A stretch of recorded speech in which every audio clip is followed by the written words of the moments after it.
Berapa banyak dari kita yang jago jualan biasanya ownernya. Bisnis mau makin gede, scale up, apa bisa semuanya kita terus? Nggak bisa kan, makanya harus stop jadi Superman, belajar bangun super team. Gimana caranya tim Anda sepintar Anda?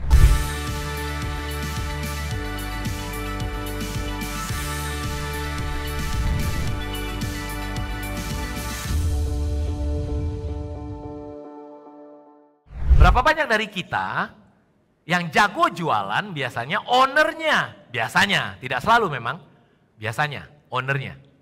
Ya Pak ya, kalau nggak jago jualan Anda yang paling kerja keras lah, pokoknya gua yang bikin bisnis ini jalan. Betul?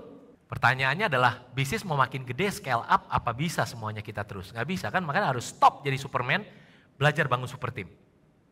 Gimana caranya tim Anda sepintar Anda? Atau paling nggak mendekati Anda deh. Jawabannya di situ. Sales script. Berapa banyak di sini yang tahu, oh script itu ya yang ditulis-tulis, tapi tidak bisa melakukan. Melakukan bikinnya aja nggak bisa, apalagi ngajarin timnya nangkep itu sales script masuk ke DNA-nya dia. Nah jadi waktu saya pegang SPG Susu Anlin, saya dipercaya untuk pegang anaknya, susu anak-anak dari Anlin, namanya Andek waktu itu, ini udah 200 tahun yang lalu. Tahukah Anda kenapa Anlin bisa makin besar dan sebagainya? Karena di moment of truth, di supermarket, itu SPG-nya skrip banget belajar. Setiap minggu ketemu ke kantor pusat. Ya, saya salah satunya yang, ayo kamu pegang ini, kamu pegang ini. Lalu pertama dia baca, pakai apa? Sales script. Ibu, gimana kabarnya? Gitu. Baik. Ibu tahu kan ya, kabar baik ibu sama tulang belakang tuh ada hubungannya. Maksudnya apa ya? Kan biasa gitu ya, customer skeptis gitu kan. So, jadi akhirnya dia pakai script itu. Conversion rate tinggi banget di lapangan. Market leader. Tapi ingat, ada 2 tantangannya. Oh ada 3. 1, bagaimana Anda yang sibuk bisa bikin sales script, download keahlian Anda menjadi selembar kertas. Nggak mudah itu. Tantangan kedua, bagaimana selembar kertas ini bisa bikin tim Anda betul-betul meresapi ke DNA-nya. Yang ketiga adalah pastikan tim Anda rekrutnya benar sehingga dia tidak 100% sistem. Tidak 100% script. Bahaya itu. Contoh misalnya tadi, ada ibu lagi habis berantem sama suaminya, mencak-mencak datang ke supermarket, tarik trolinya aja, gua kesel banget sama laki gua nih, bener gitu kan. Lalu skrip SPG, bagaimana kabarnya ibu? Ya, hancur lebur gua berantakan. Bagus dong bu, ibu tahu hubungan kabar ibu sama tulang belakang? Gua hajar lo ya gitu kan. Nanggap ya? Jadi harus apa? Harus ada humanize-nya. Nah itu tidak semudah yang saya tulis. Tulisnya mudah. Aplikasinya bisa nggak? Tapi saya mau loncat ke yang dalam sini. This is one of my favorite strategy. Oke? Namanya adalah revenue per transaction. Bagaimana caranya membuat orang yang sudah ada di bisnis Anda, sudah mutusin mau beli, bagaimana dia bisa beli lebih banyak? Seru nggak sih itu? Coach, datengin customer baru paling mudah. Tahukah Anda, itu yang paling susah. Itu salah satu yang paling susah. Salah satu yang paling mudah, revenue per transaction. Karena udah di depan mata Anda, dia udah di toko roti Anda, lagi mau beli roti, gua putusin beli roti. Bagaimana supaya dia belinya lebih dari itu? Ya, oke? So, apa contoh-contoh strateginya? Ini, namanya CUC.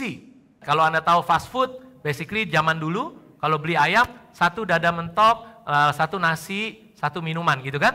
Sekarang ini udah mau paket 1 apa paket 2? Dikomboin. Terus Anda bilang begini, tapi kan dikomboin itu kan retail, itu kan F&B. Bisnisku B2B coach. Bisa kalau Anda ketemu brainstorming partner yang tepat.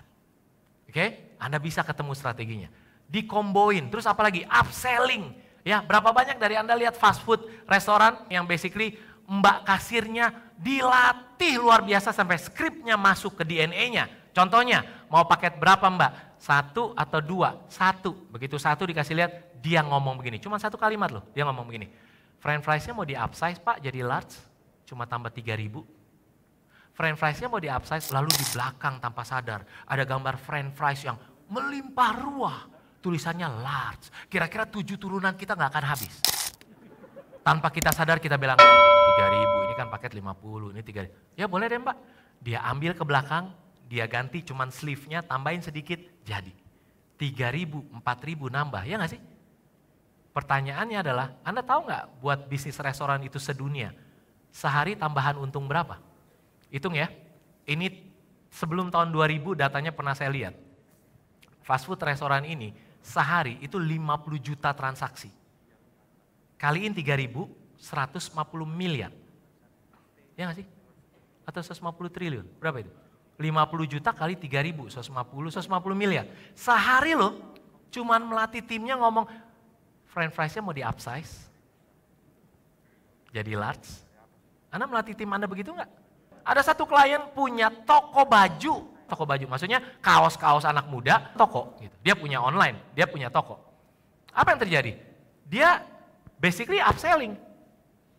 Upsellingnya apa? Kalau orang udah beli satu kaos, dia tulis poster gede.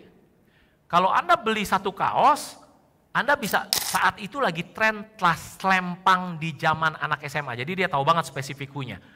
Tas lempang unik begini, merek dia gitu. Harga 75.000 coret, cuman 15.000.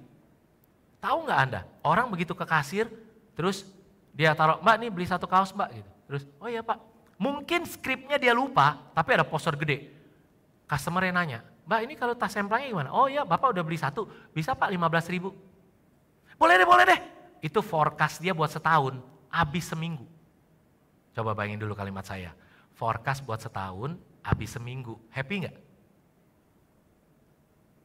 Di forecast lagi gede, habis lagi sebulan. Nambah nggak? Nambah. Di mana dapat duit 15.000 dari new leads, ini dia sudah di dalam, sudah beli. Oke?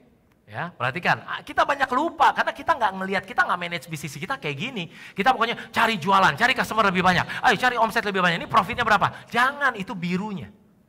Perhatikan merahnya. Oke? Cross selling juga. Ya, terus progressive promotion. Ya, ini juga menarik. Bahkan department store pun melakukan ini dan banyak dari kita juga tanda kutip kena juga. Ya. Beli satu diskon 10%, beli dua diskon 20%.